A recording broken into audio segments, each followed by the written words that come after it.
Hey, what's up, gang? What's up? What's up? Hey, Losh, how's it going? What's up, Wing Chun? How you doing? Hey, Benjamin. I'm glad you're here. Hey, Sunnyside. You're fourth? I'm Linfamy. How's it going? What's up, Nikki? I'm glad you're here.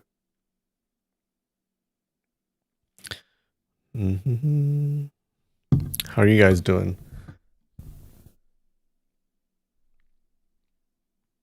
Is winter over? It's kind of cold. Sorry, did I say cold? Kind of hot. It's like 70 something today. What's going on?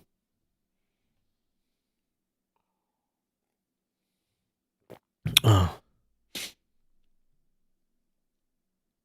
Are we in spring already? That's why the flowers are blooming. I got some sakura snacks today, so I guess it is spring. Cali heat wave. I saw a funny video the other day. It was cracking me up like an egg. What's up, Rude Noise? How's it going? You guys want to see? I'm going to show you. I was hella cracking up. How do I do this?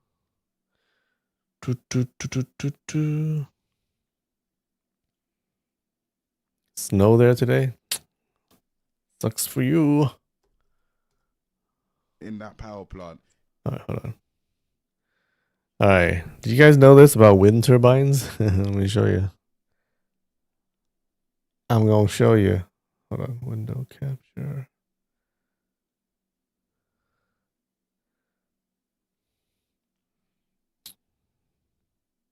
Like the turbines are actually spinning by Can you hear it? Wait, hold on.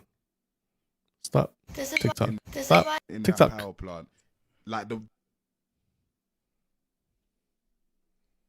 Why does it sound so low? the turbines are actually spinning by wind.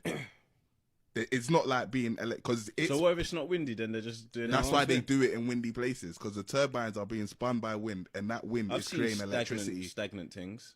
Yeah. No, I'm not talking about the ones to generate. I'm talking about the wind turbines for global warming. What? I thought that's what they were for, no? Yeah, Wind yeah, because turbines it for is for global global warming because they're trying to stop. cool down the earth. Oh shit! Is it? Still funny. You know, them turbines to cool down the earth. Is that what he thought? You thought it was like a fan, basically. Bro, just wear it. No, okay, wait, hold on. Listen. What about? What about? I'm done with you. I'm done with you. That's what I said for global warming. Wait, let's let him finish. So when you think fan? it's a fan, what is it? A wind turbine? A fan, It's bruv. not a fan, bruv. It's not a fan. It's not a fan. It's a fan, bruv. This guy's a Bruv. It's a fan. Stand in front of it. I bet you'll be cold. So what do you think they put on like 3? You think they put on a 10? They put on 3. It's a fan, bruv. It's a fan. What you mean? I was hella cracking up. I never thought about that before. It's a fan. What do you mean? They're fans, guys.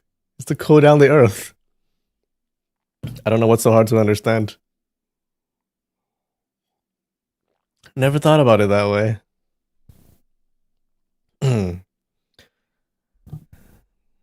Your friend in Maine got snow today? Yeah, true. It's cold over there and it's hot over here. Flawless logic. Speaking of solar panels, I saw self-cleaning solar panel. So it's like this whole solar farm of a bunch of solar panels, and then it has this thing that goes across the panels to clean. So it's a automated thing that cleans the panels. But that thing that cleans the panels also has solar panels on it.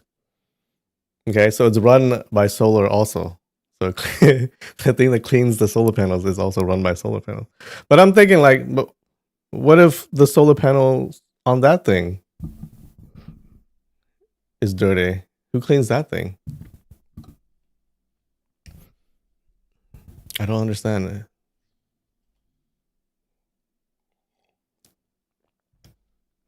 It's very confusing. Energy is very confusing.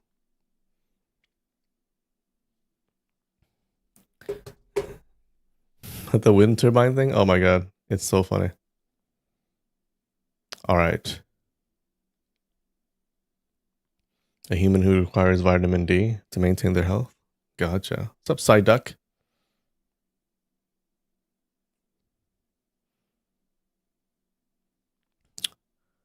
All right.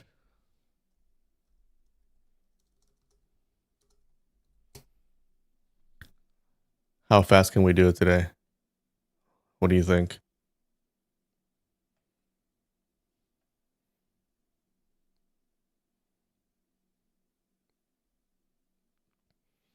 Use a wind turbine to blow the dirt out of the solar panels.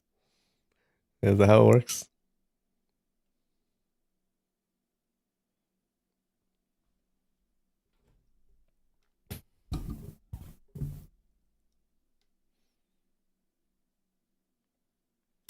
All right, let's do it. Ooh, good start. Good start. Ooh, not good. Not so good. Okay. Oh no. A and E. A. All.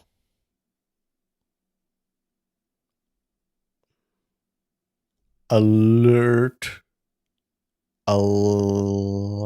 Alec. Alec. Like smart Alec. Okay. A-E? No. A something. Then it's going to be L? No. Allele. Affleck. Ben Affleck. E's got to be here. I think. So L must be here.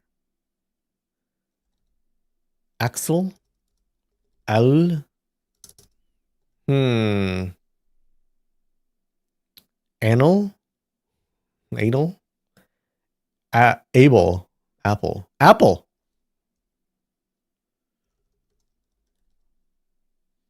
Apple. Oh shit. No P. Fuck. Able. Awful. A angle. Angle. Angle. Okay. Awesome. How fast was that?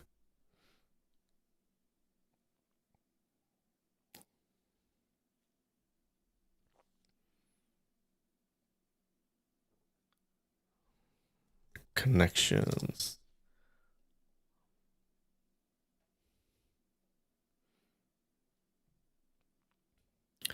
All right. Mature Earth uniform, rank, level, ripe, Photoshop, everyone. Henhouse, label, teen onion. Val, adults only, constant, sour.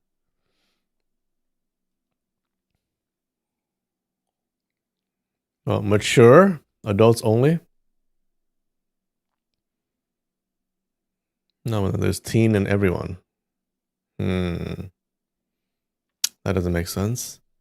Level, rank, level, rank.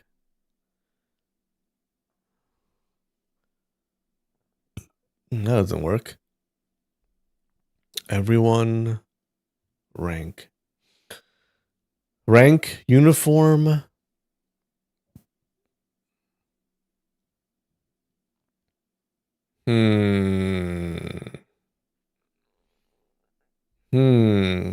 Ripe, foul, sour, and rank. Okay. Earth. Why is Earth here? Earth. Constant. Level. Oh, level, stable, constant, and uniform. Okay, okay. Henhouse, mature, teen onion. Adults only, Earth, Photoshop, everyone. Everyone, mature, teen, and adults only.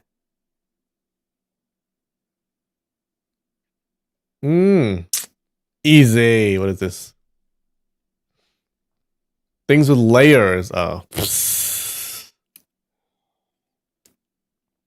Who's gonna guess that? I guess Earth has layers. Hen house? What do you mean layers? I don't get it. Hen house layers.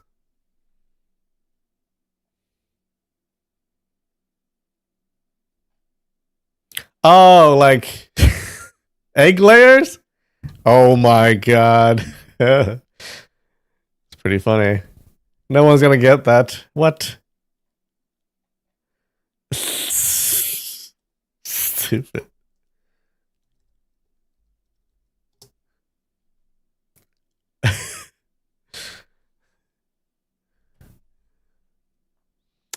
That's so dumb. All right. Egg, layer, lay, hen. Smartass game? Yeah, smartass.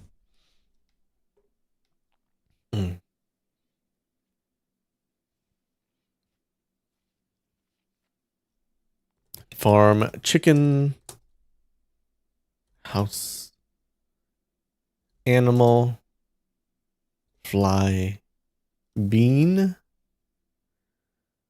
corn, computer, barn, yard,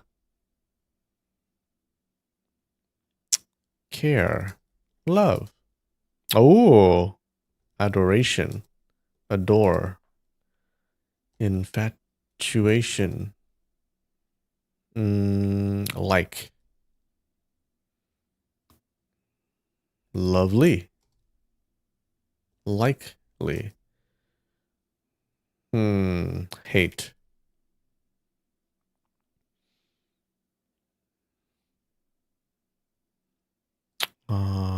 ambivalence. Oh, 0. Calm, friendly,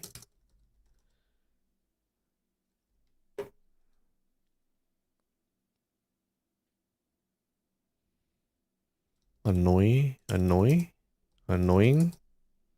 concern.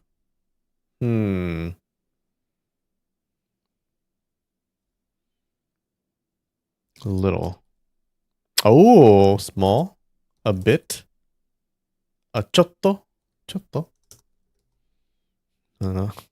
Interest, hatred, huge, large, tiny. A little, a bit, some, a little bit, some, small amount. Will you small amount? Teensy, minuscule. I like that. Balance. A bit. A little bit. A little. Few. Grain.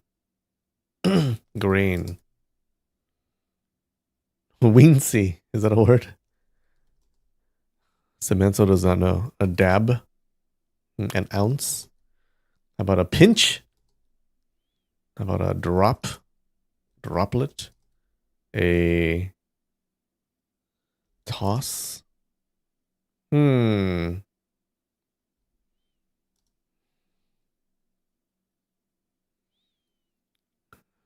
Eensy.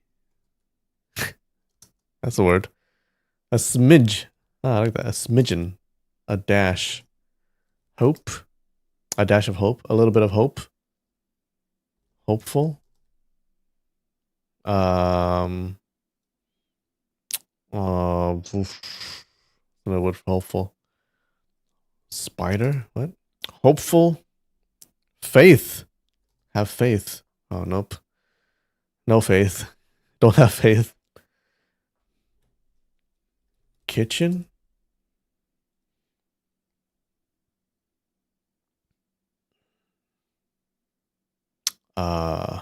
Religion. Spout. Praying to Milton. Pray. Prayer.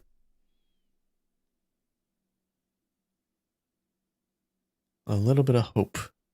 A small. I think we did that. Fleck. Fleck. Dust. What is this word? A dash. A pinch. A little bit. Extra. Microscopic. Bit. Maybe comedy bit. No. Sugar. A pinch, like a pinch of salt. Take it with a grain of salt. Hopeful, ambivalence, hope. Happy? No? Happy? Sad? Oh. Morose. Ecstatic. Okay. We're getting somewhere. Depress. Manic. Still lower than little and bit. Sad. Puppy. Hopeful.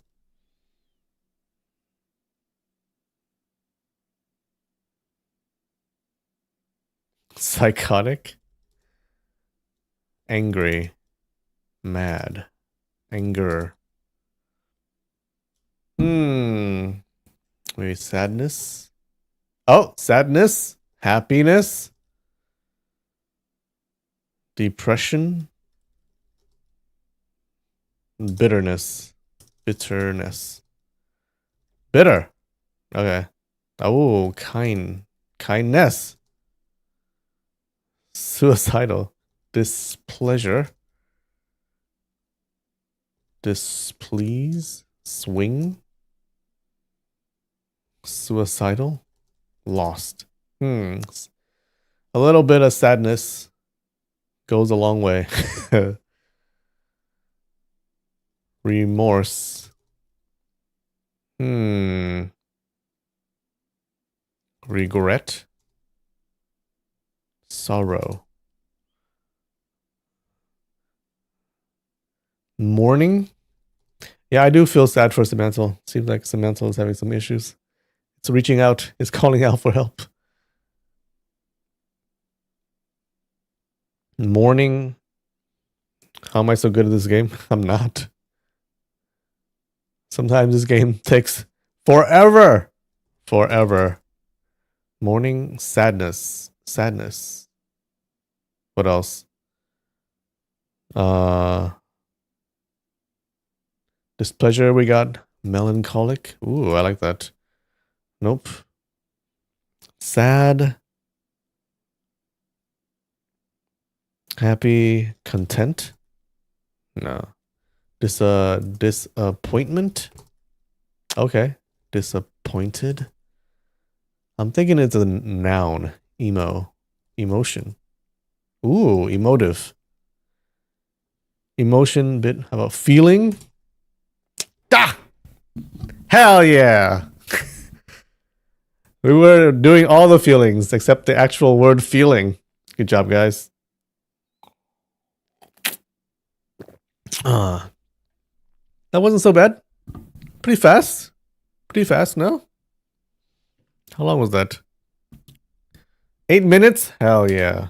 You know what that calls for? Freaking...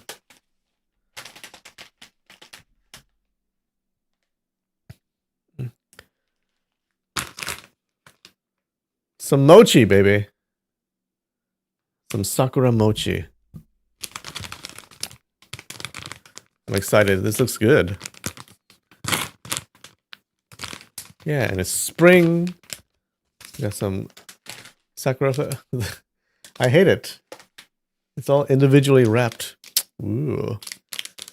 Stop individually wrapping. You don't need it.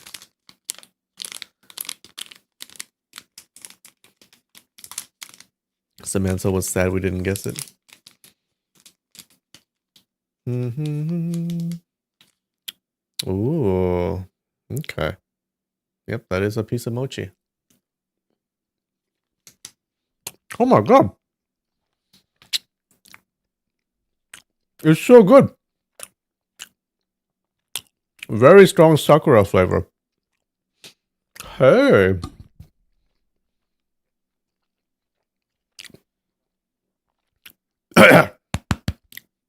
Wait, don't die. It's like a 8.8 out of 10. 8.8. No, I think so. It's pretty good. I like it. It's a good flavor.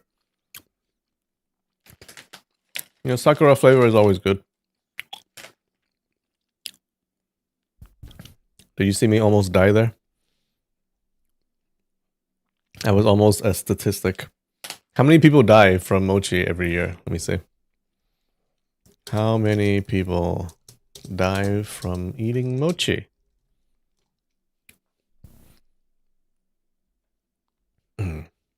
Oh, wait, let me show you. So this is in 2015, according to the Tokyo Fire Department, 100 people, more than 100 people were hospitalized. Okay, just hospitalized. Okay, they didn't die yet. Between 2006 and 2009, there were 18 reported deaths from choking on mochi. How many people died from mochi on live streams? Oh, can I be the first one?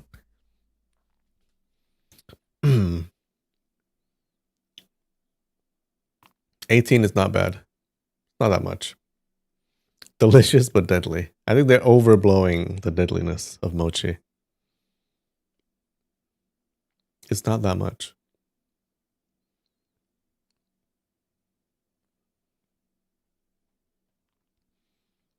Viscoelasticity. Health hazards. Oh, this is the only one. What about in the world? In the world.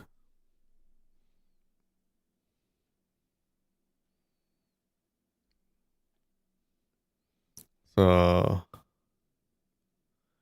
in 2022, 4 elderly women, okay, I'm not an elderly woman, thank God, choked to death on the rice cakes, and 12 other people were hospitalized. Okay. Yeah, not too bad.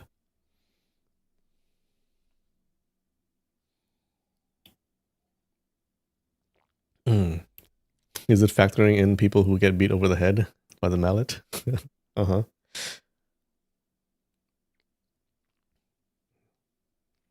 That mallet video is so good. Want to see it again? Okay, I want to see it. Mochi mallet video. I want to see a short video. This is Mitsu, the fastest mochi pounder in... Okay, stop talking.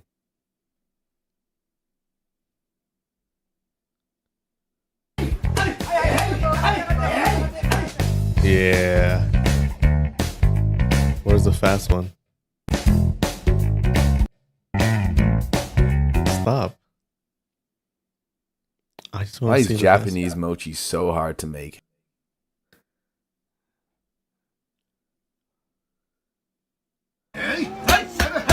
Yeah. Oh. Do it. You can do it.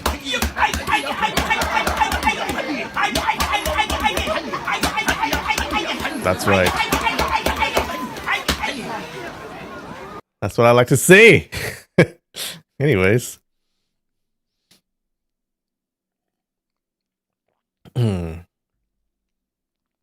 There's a Japanese RPG game in which there's a chance of your character choking to death from mochi. Gotcha. Sounds fun. All right, next we got this. I think it's also sakura flavored. I don't know what that is though.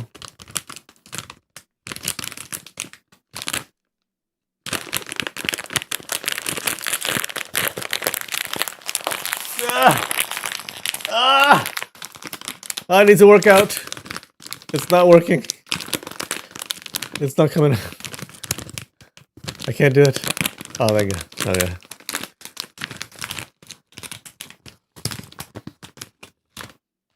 Are all the bags pink? You'll just have to see. Okay. This is not pink. Hmm. Woo! This is good too.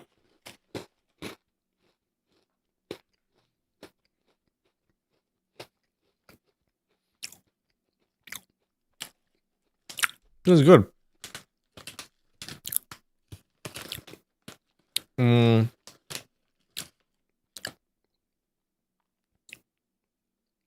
It's just regular cracker things.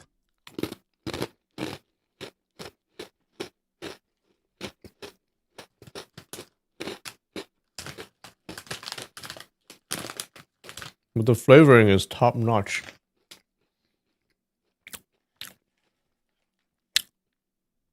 It's like a little sour too. Not bad.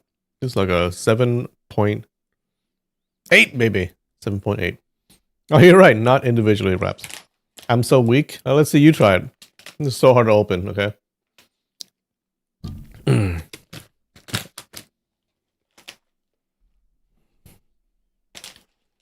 All right. Oh, so spring themed. I don't know what is in here though. There's no picture of it, so let's see.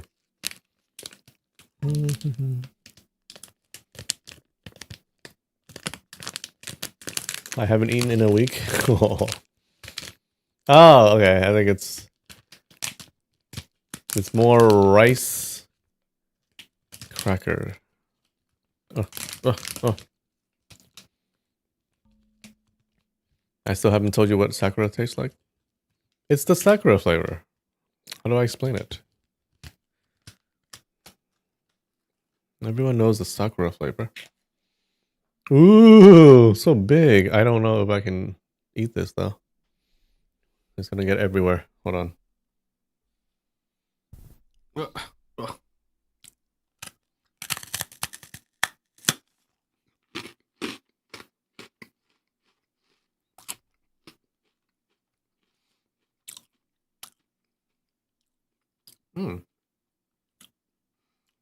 Okay. It's like a regular rice cracker. It's kind of good. It's pretty good. A little sweet. A little savory.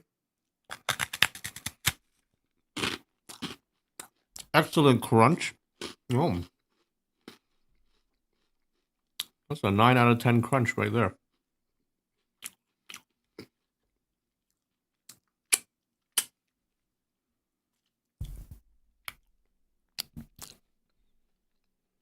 Doesn't it taste like flowers? Does Sakura taste like flowers? No. Sakura tastes like Sakura flavor. You know it. Sakura is more of an emotion than a flavor. Sakura is more like a Naruto character than a flavor. Let's ask the internet what Sakura flavor tastes like. Sweet with a hint of the flower's fragrance. There you go. Let's see. Prove your humanity, okay. Oh, fuck. I hate this. Really? Really? Okay. This doesn't count, right? There's no stare here. Oh, thank God. Sweet with a hint of floral taste. There you go. A mild floral flavor.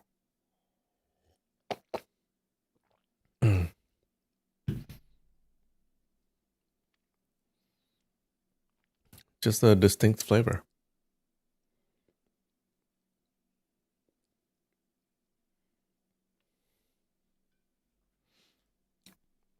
You don't like Sakura?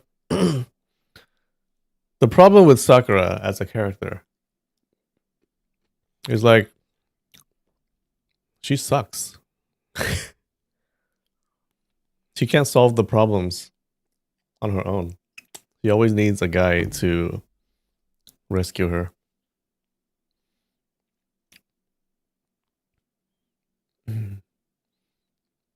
Like Naruto has some cool jutsus, some cool moves. Sasuke has really cool moves.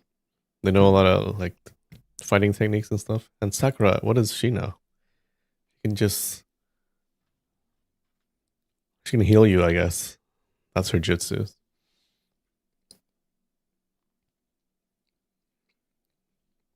She's not exciting.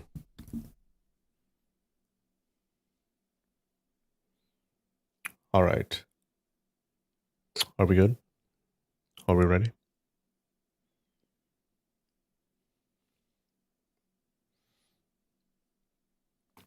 All right. So, what happened last week? Hold on.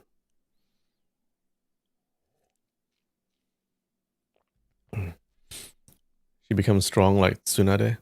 Not exciting enough. Just strength, not exciting enough. We need some cool moves. Why doesn't she learn some forbidden jutsus and stuff like that? I feel like they made her too boring. And she's always getting saved. All right. So what happened last week? Hongrong and Guojing, they learn about the beggar clans' rival factions. Okay, you got the clean clothes faction and the dirty clothes faction. They're not on good terms. And it looks like Yang Kang's got the support of the clean clothes faction. And then the clean clothes faction, they use hypnosis to capture Guojing and Hongrong. Okay. And then our heroes, they awake to find themselves tied and gagged. And they're watching the choosing of a new beggar clan leader, okay? In front of the entire beggar clan, everyone's watching. Yang Kang's up there. He lies. He announces that the current leader, Hong Qigong, was killed by Huang Yaoxi and the Chen sect. That's the Taoists. Also, he also says that before he died, Hong Qigong gave the dog beating stick to Yang Kang. Okay. Now, the clean clothes faction, it seems like they're exploiting Yang Kang to like maintain control over the clan, because they see him as like someone who's easily controlled. So they declare Yang Kang the next leader, and then Yang Kang brings up Guojing and Hongrong, and he accuses them of betraying Hong Qigong, and he keeps them immobile so they can't speak. They can only nod or shake their heads. So Yang Kang chooses Guojing and he asks him some yes or no questions designed to make Guojing look guilty. Now Guojing falls into this trap, of course, and he looks very guilty. So they're about to kill Guojing and Hongrong, but just in time, who enters but none other than our favorite magician, Qiu Qianren, okay, the fake martial arts master. Yang Kang pretends to respect him so that they delay the execution. So they put that aside for now.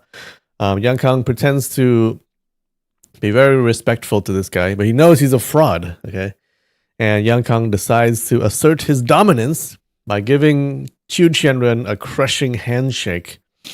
But surprisingly, Qiu Qianren flares his internal energy, and he just crushes Yang Kang's hand instead. Yang Kang screams and he faints. Who knew that Qiu Qianren is so powerful? The beggar clan elders, they see this and then they rush in, believing that Qiu Qianren had attacked Yang Kang. And that's where we left off. How's that?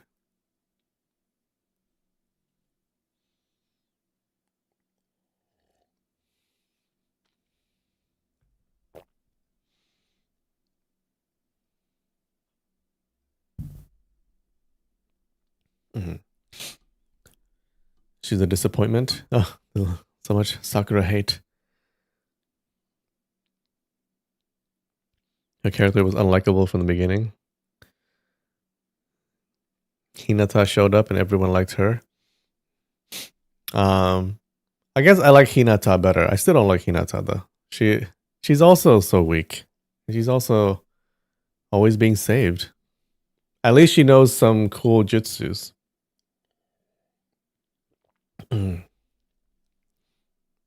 She has the Byakugan.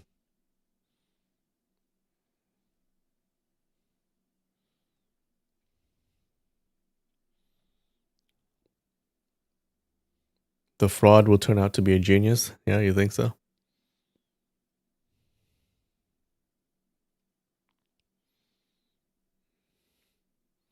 You're an Eno fan. What? Tamari is cool. Yeah, say she's strong. She has a lot of fight in her. All right. Hold on.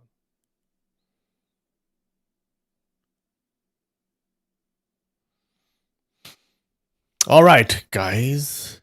It's a short chapter today. Everything's short today. The games, the reading. This is chapter 27, part 2.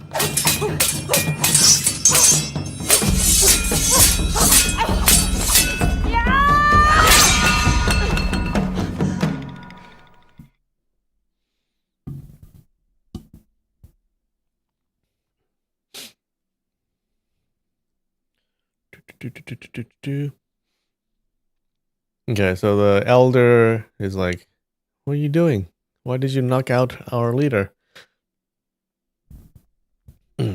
Chu snorted and slapped at Jian's face with his left palm. Jian raised his staff to block, but Chu shifted tactics at lightning speed, grabbing the staff's head before Jian could react. Jian held on tightly, refusing to let go. Chu's right palm swept like a gust of wind and struck the middle of the staff with a resounding clang. The shock tore Jian's grip, causing his hands to bleed. The staff was ripped away, and Chu used it to simultaneously deflect Elder Peng's sword and Elder Liang's knife. In mere moments, he had pushed all 4 elders back. Wait, what's going on?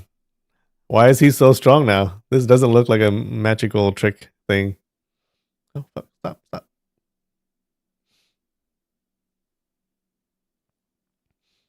The crowd of beggars stared in awe and fury. Many drew their weapons, ready to attack at Yang Kang's signal. Chu grasped the staff with both hands and laughed loudly. Ha ha ha ha ha. Wait, hold on.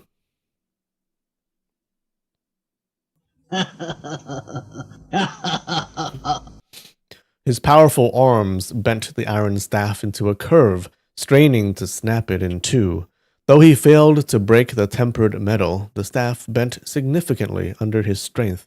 The beggars were both impressed and enraged. He flung the staff forward, sending it spinning like a discus. It flew across the summit and embedded itself deep into a stone, ringing with a prolonged metallic hum. Hongrong was stunned. How is this possible? This fraud suddenly seems so powerful. He must be scheming with Yang Kang and Elder Jian. There has to be some trick with that staff.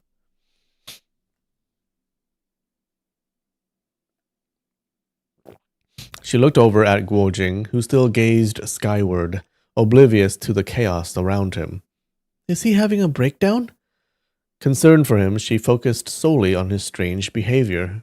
Come on, Guojing, snap out of it. He was pretending to be a master? Yeah? Was he? Chu addressed the crowd with a chilling tone. The Iron Palm clan and your beggar clan have always minded our own affairs.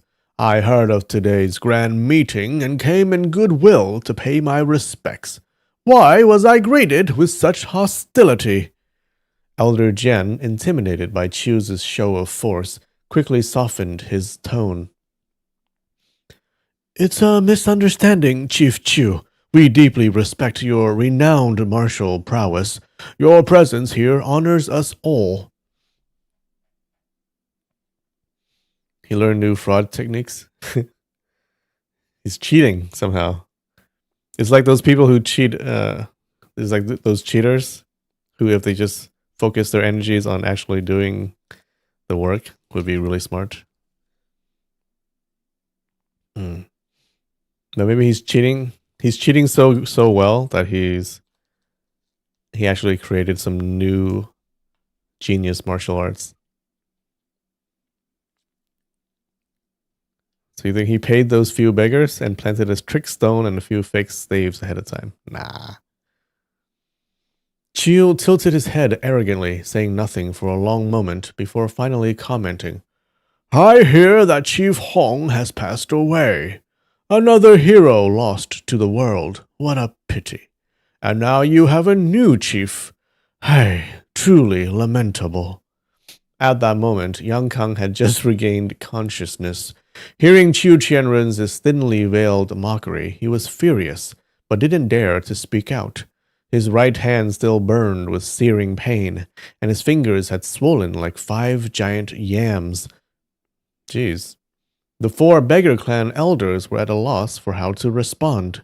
Qiu Qianrun continued calmly.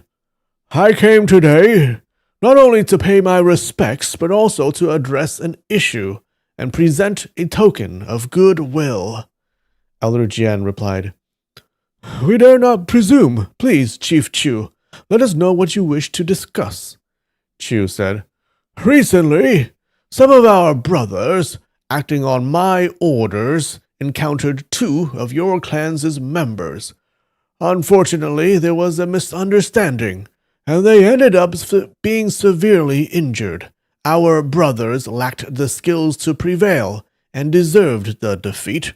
However, rumors are now spreading across the martial world, tarnishing the Iron Palm clan's reputation. I came here to seek an explanation. His name is Yam Kang now? Uh-huh. Very fitting name. Yam Kang had no loyalty to the beggar clan. Fearing further conflict with Chu, he immediately declared, Whoever caused this dispute, step forward and apologize to Chief Chu. The gathered beggars were outraged. Under Hong Qigong's leadership, the beggar clan had never been humiliated like this. Now, with their new leader caving in so easily, resentment simmered among the ranks. Li Sheng and Yu Chaoxing stepped forward and spoke up. Li Sheng declared, Chief, according to the 4th rule of our clan, all members must uphold justice and protect the innocent. A few days ago, we saw Iron Palm clan members oppressing civilians and attempting to abduct a woman. Unable to bear it, we intervened, which led to a fight and their injuries. Yang Kang frowned. Regardless, you should still apologize to Chief Chu. What kind of a leader is this?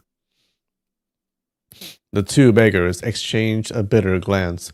Refusing would defy the chief's order, but apologizing under such circumstances was unbearable. Finally, Li Sheng shouted, If our old chief were still alive, he'd never let us endure this shame. I'd rather die than submit to this disgrace. Without hesitation, he drew a short dagger and plunged it into his chest, collapsing lifelessly. But, you know, he should have thought about that a little bit more. What? They die so easily.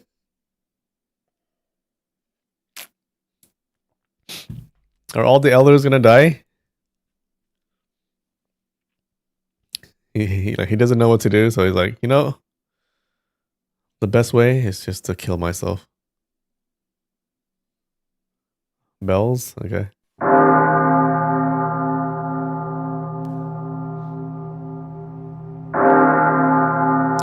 Oh, looks like another one's coming.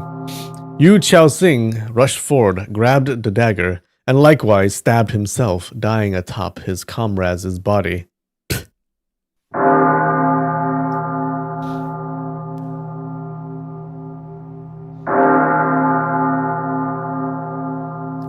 They worked so hard to take control of the clan, but now, just from this, they just die right off.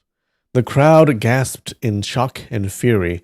Many beggars clenched their fists in rage, but discipline held them in check. Without a direct order from their chief, no one dared act rashly. Qiu Qianrun chuckled coldly. Well, that settles the matter swiftly. Now allow me to present your clan with a gift. At his signal, several black-clad men opened large chests. and brought forward trays filled with gold and jewels, setting them before Yang Kang. The beggars stared in astonishment. Chiu explained, "Our Iron Palm clan couldn't afford such a lavish gift. This offering comes from Prince Chao of the Jin Empire." Yang Kang's face lit up with surprise and joy. "Prince Chao sent this? Where is he? I wish to meet him." Chiu replied, "This was delivered to me long months ago with a message from for your clan." Yang Kang thought to himself, "So this was arranged by my father before he headed south. But why did he send such gifts to these beggars?" Chiu continued, "Prince Chao holds your clan in high regard and instructed me to deliver this as a gesture of goodwill." Yang Kang responded enthusiastically, "Chief Chiu, you've gone to great lengths. We are truly honored." Chiu smiled. "Chief Yang, you're young but remarkably understanding, far more so than your predecessor, Chief Hong." Yang Kang, eager to uncover his father's intentions, asked, "What message did Prince Chao have for our clan?" Chiu replied, "Oh, it's nothing too serious. He merely mentioned that life in the northern regions is harsh and difficult. He wondered why your clan wouldn't consider moving south, where the climate is warmer and the people are wealthier. Wouldn't it be better than suffering in the cold, barren north?" Yang Kang immediately grasped the strategic significance. He knew that the beggar clan had long been a thorn in the Jin Empire's side, frequently sabotaging their military campaigns by attacking supply lines and assassinating generals. If the clan were persuaded to relocate south, it would greatly benefit future Jin invasions. "We are grateful for Prince Chao's advice," Yang Kang said smoothly. "I shall comply with his wise suggestion." No. Chiu was momentarily taken aback by Yang Kang's quick agreement. He had expected resistance, but quickly realized that the young leader, cowed by his earlier defeat, dared not defy him. Still, Chiu sought to ensure the commitment he was binding. "A great man honors his word," he said. "Chief Yang, you've now promised that your clan will withdraw south of the Yangtze River and never return north. Is that correct?" Yang Kang was about to confirm when Elder Lu interjected. "Chief, we survive by begging. What use do we have for gold and jewels? Moreover, our clan has tens of thousands of members across the north. How can we abandon such a vast territory at someone else's whim? I implore you to reconsider." Yang Kang had no patience for dissent. "This is a gracious gesture from Chief Chiu. We cannot refuse. Distribute the gold among the brothers, and let's move forward." Lu retorted, "Our late chief was known as the Northern Beggar, renowned throughout the land." Yeah, you can't call him the Southern Beggar now. "Our northern stronghold is integral to our legacy. For generations we have stood against the Jin invaders. We cannot accept this gift, nor can we abandon our territory." Yang Kang's face darkened. "Elders Jian, Peng, and Liang, what say you?" Peng Elder immediately sided with Yang Kang, saying, We obey the chief's command without question." Jian and Liang hesitated, clearly uneasy about the drastic move. What's up with the Elder Peng here?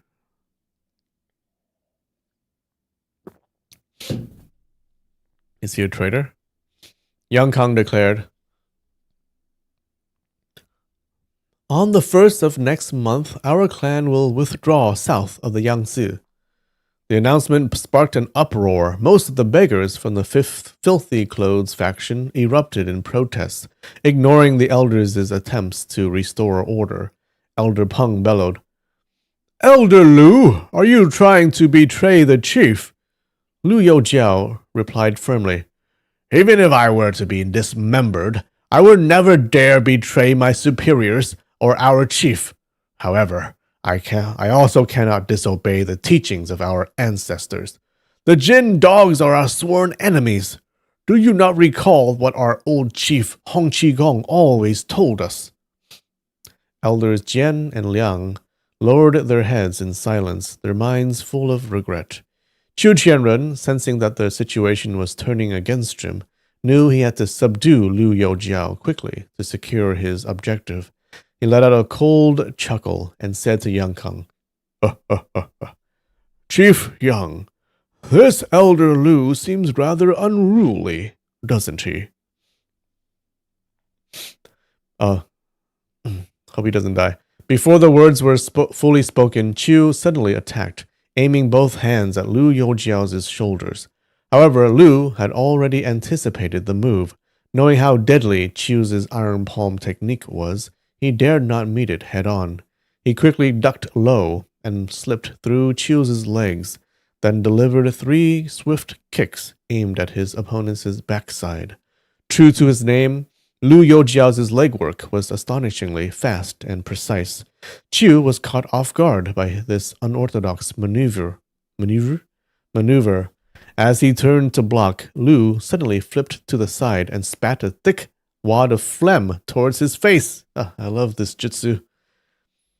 Chu barely dodged it, startled by Lu's bizarre and unpredictable tactics.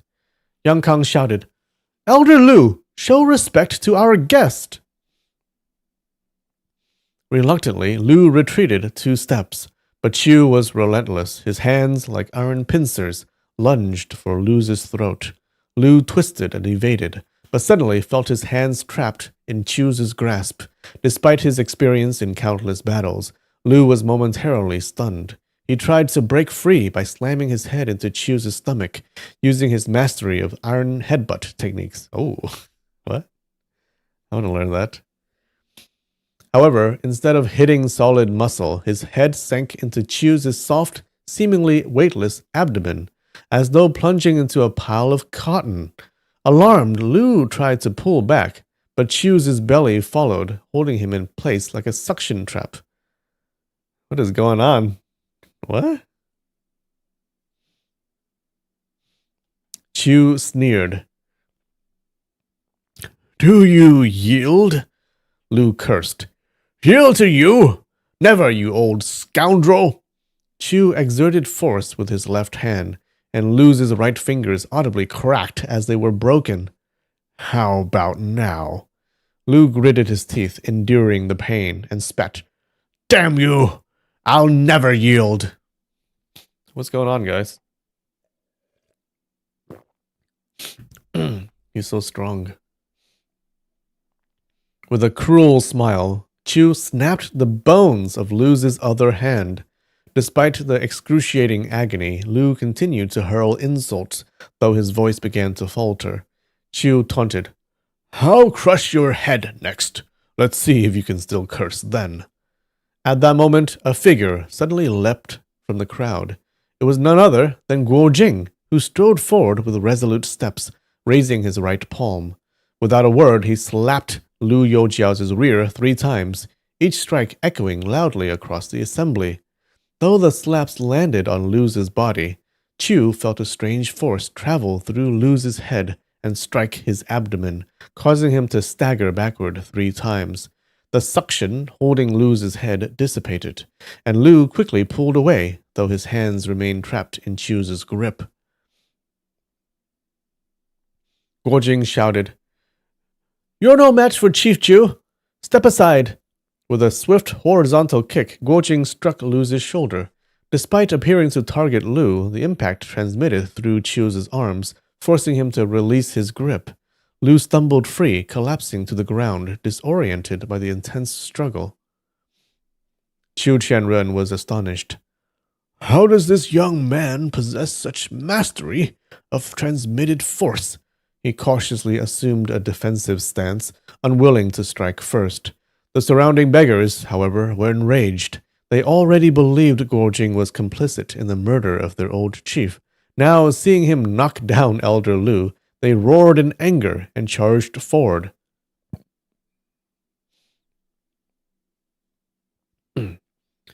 Earlier, Guojing had been bound by steel wire and leather cords, unable to move. During his captivity, he had immersed himself in contemplating the formation techniques of the Northern Dipper array used by the Chenjin Seven Masters. By cross-referencing his insights with the profound teachings of the Nine Yin Manual, he began to unravel previously obscure mysteries of martial arts theory. He leveled up again. Eventually, he instinctively applied a method described in the manual called tendon shrinking and bone compressing, a technique used to contract the body's frame. Without realizing it, Guojing had freed himself from his restraints. Cool. Didn't Houdini have that technique? He could do that, right? And then he could dislocate his shoulders. That's a pretty cool technique. Elder Peng, who had been standing guard nearby, was shocked to see Guojing suddenly escape. He lunged to seize him, but missed, finding only the tightly knotted cords on the ground. Realizing that confronting Guojing head-on might not end well, Peng hesitated and instead shouted, "Catch that traitor!" though he did not move to pursue him. Frustrated by the injustices he had suffered, Guojing glanced at Huangrong, knowing how furious she must be. Though he sympathized with the beggars who had been misled by young Kang, he resolved to teach them a lesson. He adopted a stance in the position of Tian Chen within the Northern Dipper formation and awaited their attack. Several beggars rushed at him simultaneously. Guojing stood firm, unmoving, like a mountain. When the first three reached him, they grabbed at his arm, but he remained steady. More attackers soon followed, surrounding him from all sides. Suddenly, Guojing withdrew his arm, spun in place, and struck at their backs, waists, and legs. With a flurry of movements, the attackers were sent sprawling to the ground, crying out in pain. "Ah! Oof! Damn it!" The fallen beggars groaned in a tangled heap, shocked and humiliated by Guojing's seemingly effortless counterattack.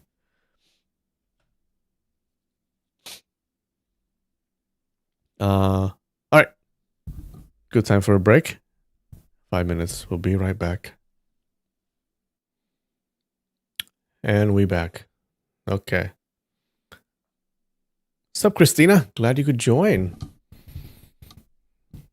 Alright, let's see if we solve the mystery of why Qiu Qianren is so powerful. Why? How?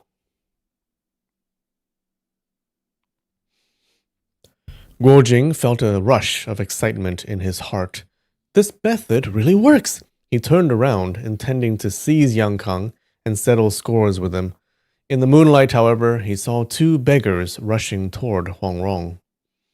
Fearing she might be harmed and being too far to intervene directly, Guojing acted on impulse. He bent down, removed his cloth shoes, and hurled them with all his strength.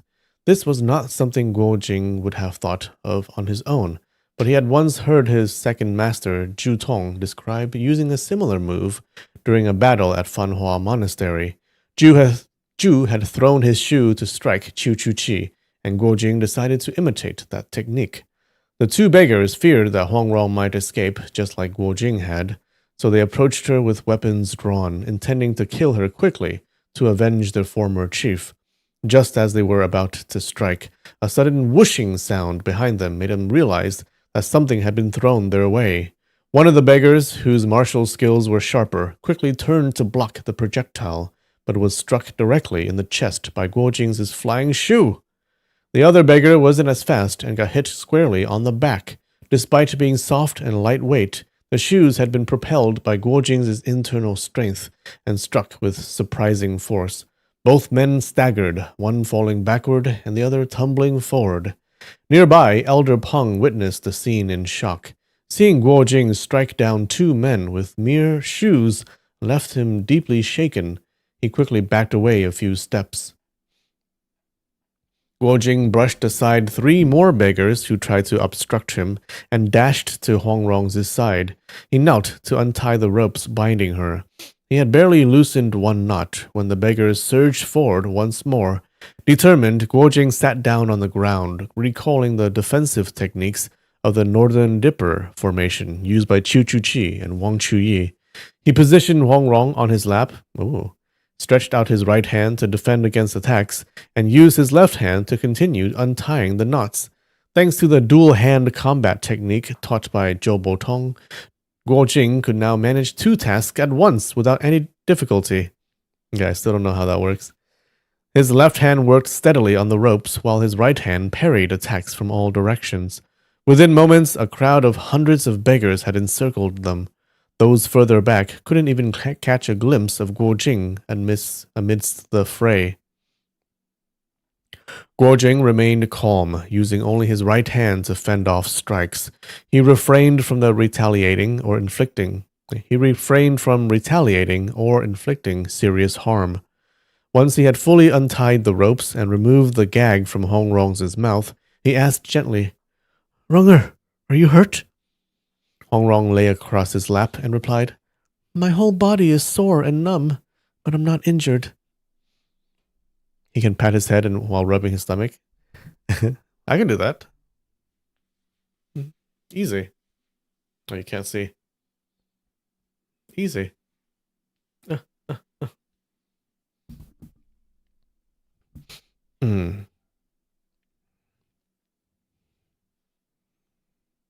Yeah, I'm totally beating the sobriety test. Wait, where are we? Good, Guo Jing said. Rest here for a moment while I settle things. Hongrong smiled. Go ahead, but don't really hurt my disciples and subordinates. I understand, Guo Jing assured her. He softly stroked her hair with his left hand, while rubbing his stomach with his right, and then abruptly channeled his internal power through his right palm. With 3 successive strikes, bang, bang, bang, 3 beggars were sent flying over the heads of the crowd. The surrounding beggars were thrown into chaos. 4 more were quickly knocked away by Guo Jing's palm strength. Amid the confusion, Elder Jian's voice rang out, Brothers, fall back! Let the 8-bag disciples handle these 2 intruders. The beggars obeyed the command and withdrew, leaving only 8 disciples around Guo Jing and Hongrong. These men, each carrying 8 cloth bags on their backs, were the most capable fighters in the beggar clan, after the 4 elders. Among them were the 2 beggars who had accompanied Yang Kang from Niujia village. The 9th disciple, Li Sheng, had perished earlier, leaving only 8 to face Guo Jing. Guo Jing recognized that these opponents were formidable and was about to stand up when Hongrong whispered, Stay seated. You can handle them easily. Don't give them too much credit. Guo Jing thought to himself, if they all attack at once, it'll be difficult, but I should take down a few of them first. Recognizing the 2 beggars from Niujia village, he grabbed the rope that had bound Hongrong and used a move called Severing Tendon Sweep from the Golden Dragon Whip technique taught by Han Baoju. With his improved internal strength, the sweeping move became far more powerful. The 2 beggars leapt to dodge the sweeping rope, but Guo Jing's movements created a formidable barrier, blocking 3 sides and leaving an opening to the right. Seeing this gap, the 2 beggars seized the opportunity to attack. Despite Elder Jian's urgent warning, Don't go in! It was too late. Guo Jing's palms struck their shoulders like lightning. The beggars were hurled backward, crashing into the group of black-clad Iron Palm gang members. The impact was so severe that 2 of the gang members fell with broken bones, while the beggars themselves landed unharmed.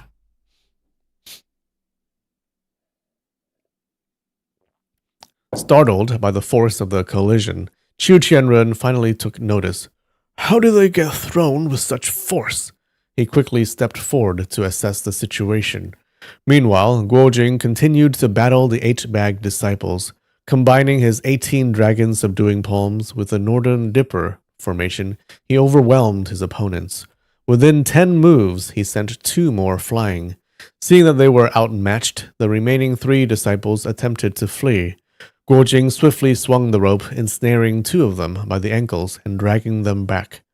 Bind them! Hongrong called out. Guo Jing smiled, coiling the rope around their hands and feet, securing them tightly together.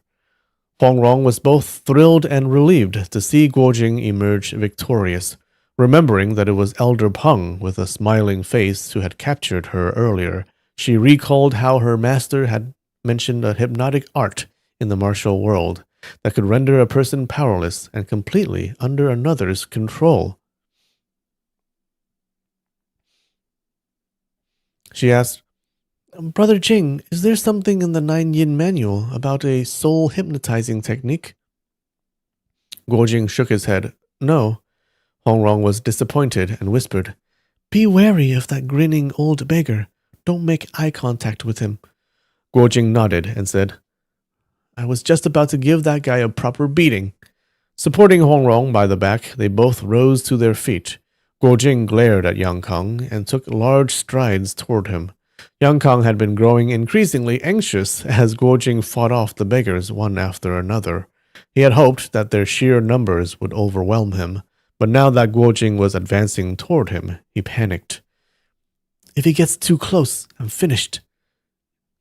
Hold on.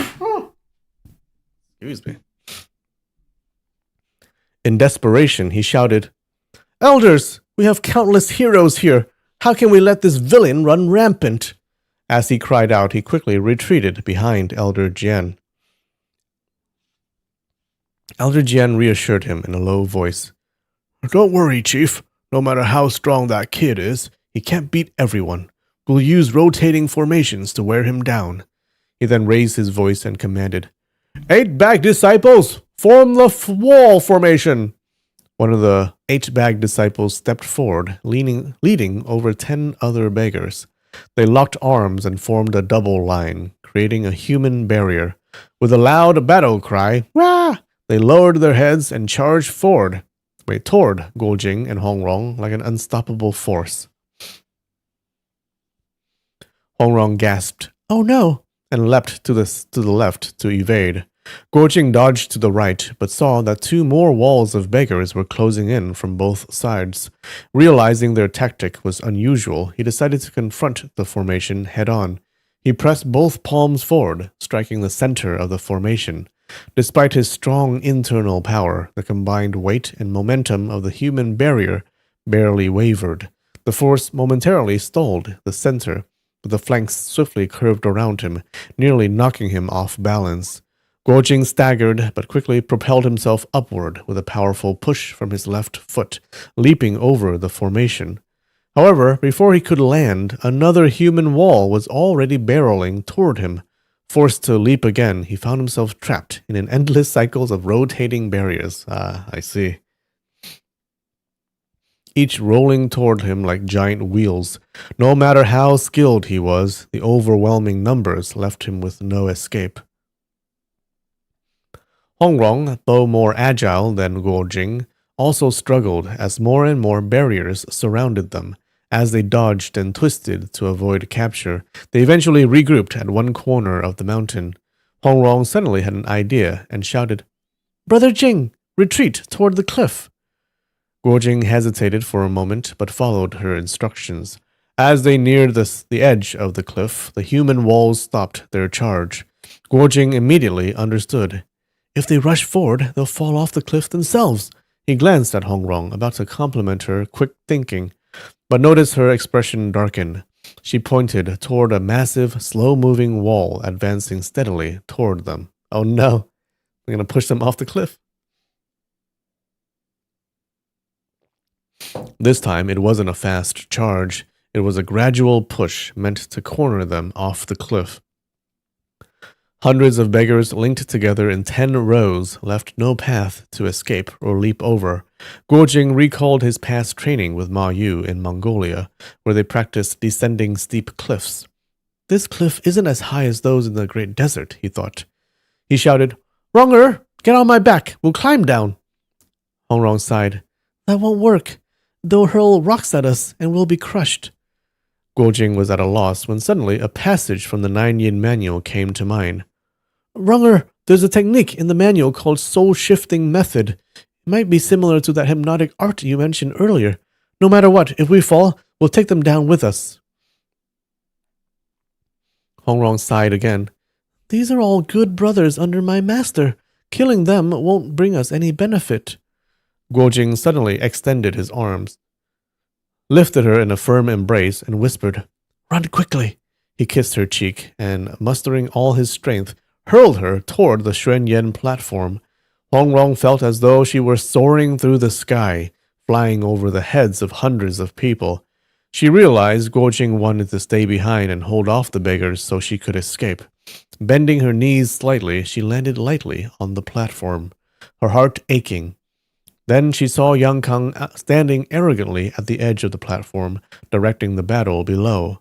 Seizing the opportunity, she sprang forward, her left hand grasping the head of the green bamboo staff.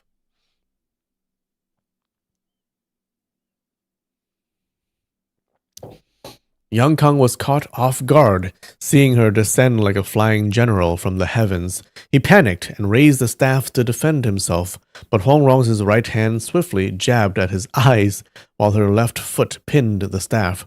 This was the dog-beating stick technique's secret move, snatch the staff from the beast's mouth, taught by Hong Qigong. Even a martial arts expert far superior to Yang Kang would be unable to retain their weapon under this move. In a flash, Yang Kang's vision blurred with sharp pain as her fingers struck his eyes. Fearing permanent injury, he released the staff and leapt off the platform. Yeah, she got the staff back. Hong Rong raised the green bamboo staff high above her head and declared loudly, "Brothers of the beggar clan, stop at once! Chief Hong is not dead. It's all a lie spread by traitors."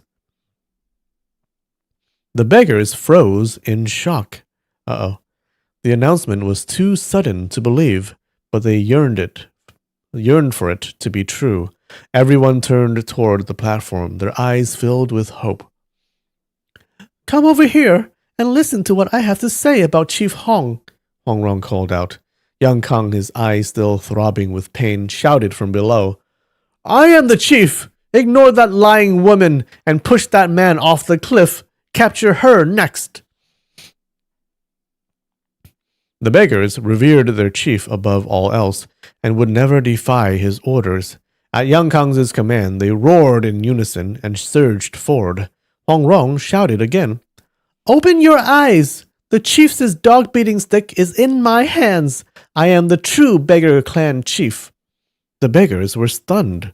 Losing the dog-beating stick was unheard of for any chief. Hesitating, they paused their advance. Hong Rong continued, "Our beggar clan has roamed freely across the world, but today we've been humiliated and oppressed. Brothers Li Sheng and Yu Xiaoxing were driven to their deaths. Elder Lu has been gravely injured. Do you know why?" The beggars' righteous anger began to stir. Nearly half of them turned back to listen. Hong Rong added, "It's because that treacherous Yang has conspired with the Iron Palm sect, spreading lies about Chief Hong's death. Do you know who this Yang truly is?" "Who? Tell us," many cried. Others, however, were skeptical. "Don't listen to her. She's just trying to confuse us." Voices clashed in heated debate. Hong Rong shouted, "This man's real name isn't Yang. It's Wen Yan. He is the son of Prince Chao from the Qin Empire. He has come here to destroy our great song." Oh no. Is he fucked? The beggars were shocked, but none were willing to believe her. Hong Rong thought to herself, "This isn't something they'll believe right away. I'll have to fight fire with fire and frame him for another crime."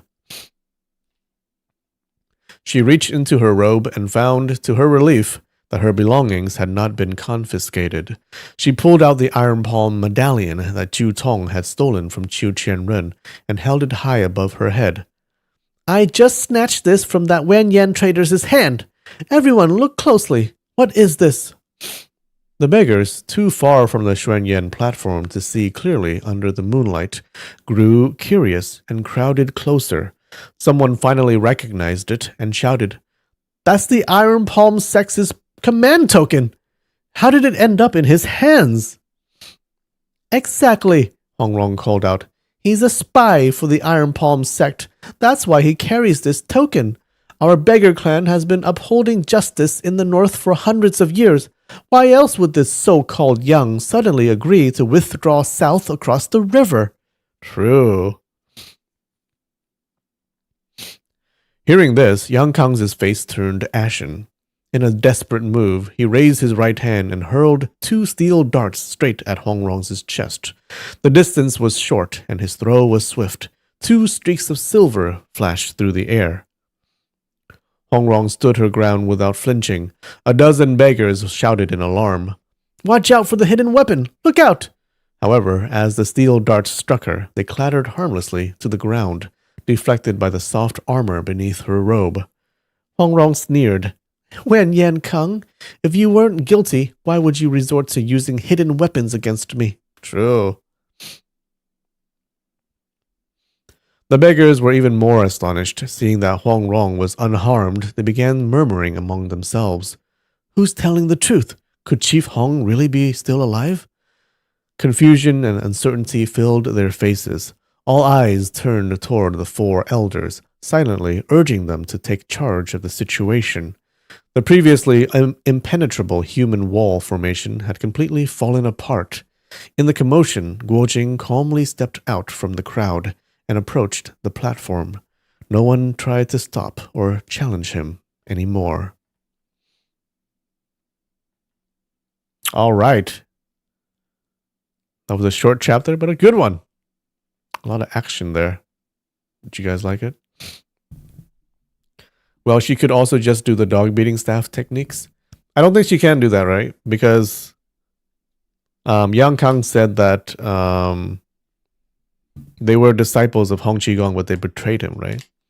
So it could be that Hong Qigong taught her the dog beating staff techniques, but then she betrayed him afterwards.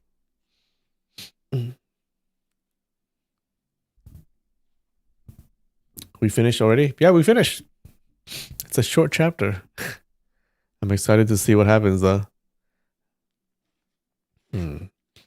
Is Yang Kang going to see his comeuppance? But it would also mean that he chose her. It could be that he chose her, but then she betrayed him, right?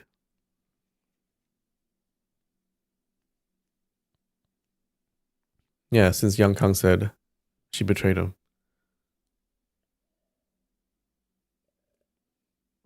Give a lot more credit to the idea that Yang Kang lied. Maybe.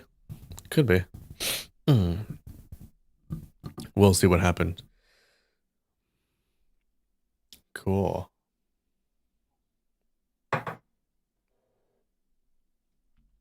Okay, so I guess the beggar clan is pretty good.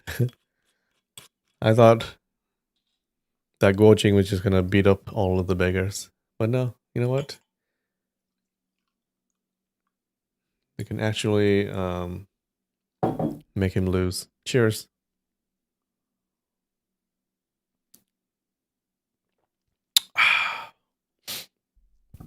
All right, guys. Ooh, I'm gonna finish this Sakura rice cracker. Yum, yum, yum, yum, yum, yum. And what is up with Chu Qianren? How is he so powerful? I don't get it.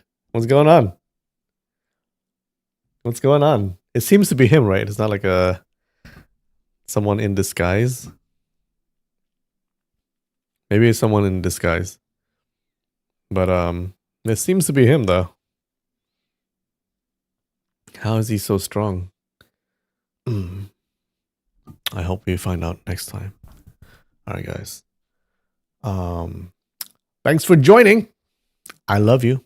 I will see you next time. Bye.